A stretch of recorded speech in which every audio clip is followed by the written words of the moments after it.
Sono una mamma, una moglie, una stilista, una sarta. Sono Marianna Ferrara. Mi occupo della fabbrica della felicità.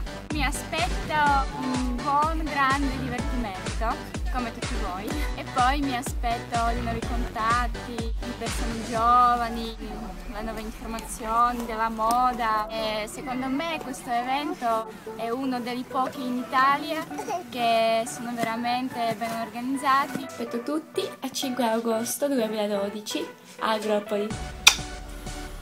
My Virtual Reality, ciao!